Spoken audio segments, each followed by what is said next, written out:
Hello dear students, this is Professor Kavita Brahmankar, CO Department, NIT Polytechnic Nagpur. Welcomes you again to the online lecture series of subject Computer Networking and Data Communication. Today's topic is topic number 4.3 Flow Control of Unit 4 and unit name is Data Link Layer. Learning outcomes.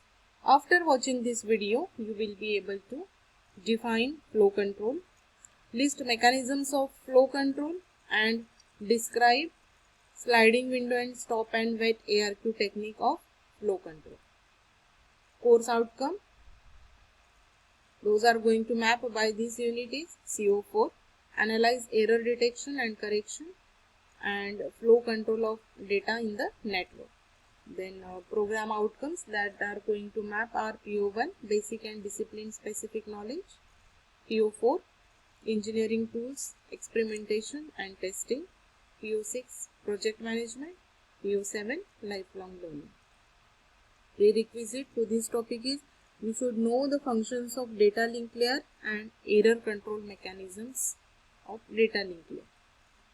Now, what is flow control? So, when the data frame is sent from one host to another over a single medium, it is required that the sender and receiver should work at the same speed. जब भी हम sender से receiver तक data send करते हैं तब हम ऐसा कंसिडर करते हैं कि सेंडर और रिसीवर का जो स्पीड है वो सेम होना चाहिए. That is, the sender sends at a speed on which the receiver can process and accept the data. Sender जिस स्पीड से डेटा सेंड कर रहा है उसी स्पीड से डेटा रिसीवर ने रिसीव करना चाहिए. What if the speed of the sender और रिसीवर differs? अगर दोनों का स्पीड में डिफरेंस है तो क्या होगा? If sender is sending too fast and the receiver may be overloaded. तो सेंडर बहुत फास्टली डेटा सेंड कर रहा है तो रिसीवर जो है वो ओवरलोडेड हो जाएगा और उसमें से कुछ डेटा जो फ्रेम से वो लॉस्ट हो जाएंगे. तो हमारा कुछ डेटा लॉस्ट हो जाएगा अगर दोनों का स्पीड मैच नहीं हो रहा है तो इसीलिए हमको सेंडर और रिसीवर के बीच में जो फ्लो है उसको कंट्रोल करना जरूरी है. So there are two types of mechanisms to control the flow, stop and wait and sliding window. ये दोनों मैकेनिज्म्स हमने एरर कंट्रोल में भी देखे हैं. सो एरर कंट्रोल और फ्लो कंट्रोल करने के लिए हमको सेम मैकेनिज्म्स की जरूरत है. So now let us see stop and wait. ये लास्ट वीडियो में भी हमने देखा है. This flow control mechanism forces the sender after transmitting a data frame to stop and wait until the acknowledgement of the data frame sent is received. Means यहाँ पे sender data send करेगा, यहाँ पे टाइमर जो है वो set करके रखेगा उसके लिए.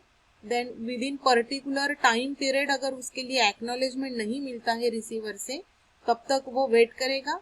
एक्नॉलेजमेंट आ गया अगर तो नेक्स्ट फ्रेम सेंड करेगा और एक्नॉलेजमेंट नहीं आया या फिर निगेटिव एक्नॉलेजमेंट आया तो वो रीट्रांसमिट करेगा पर्टिकुलर फ्रेम को.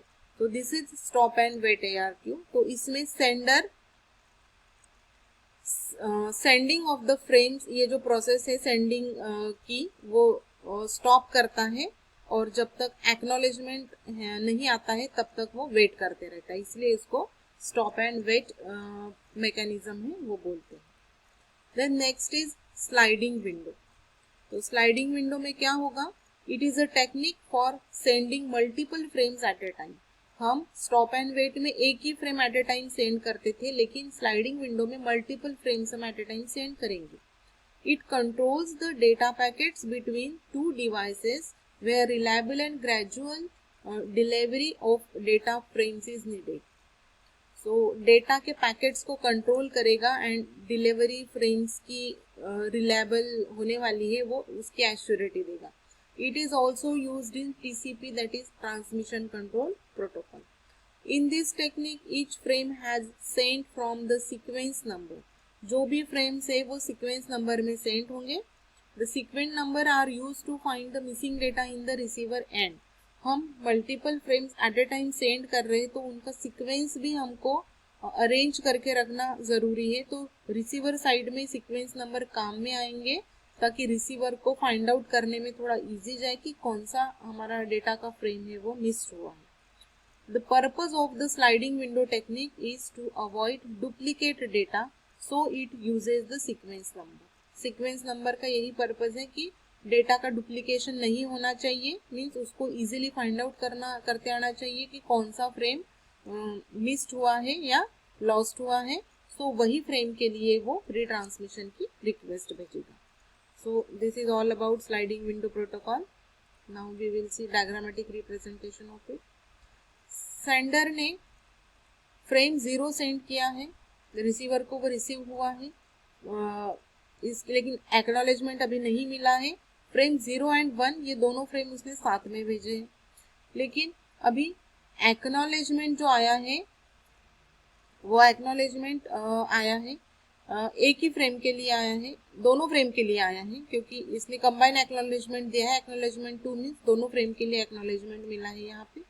देन फ्रेम नंबर 2 एंड 3 अभी हम साथ में भेज रहे हैं, लेकिन फ्रेम नंबर 2 बीच में ही लॉस्ट हो गई है, फ्रेम नंबर 3 सक्सेसफुली पहुंची है। ओके, सो उसने निगेटिव एक्नॉलेजमेंट भेजा है।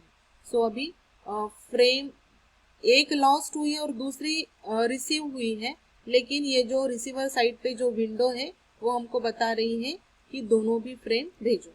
ओके, तो स्लाइडिंग विंडो में ये विंडो से हमको पता चल रहा है कि ये दोनों के लिए उसने निगेटिव फीडबैक भेजा है, इसलिए दोनों फ्रेम जो है वो रिट्रांसमिट होने वाले हैं, frame number 2 and frame number 3। So this is how the sliding window protocol works. So dear students, let us summarize today's lecture. Today we have studied what is flow control. So if there is a speed mismatch between sender and receiver, then that condition is called flow control error। और उसको हमको flow error, और उस error को हमको control करने के लिए हमारे पास दो मैकेनिज्म्स अवेलेबल है, stop and wait and sliding window. So we have seen a description for sliding window and stop and wait ARQ technique also. So thank you for listening the video. Thank you so much.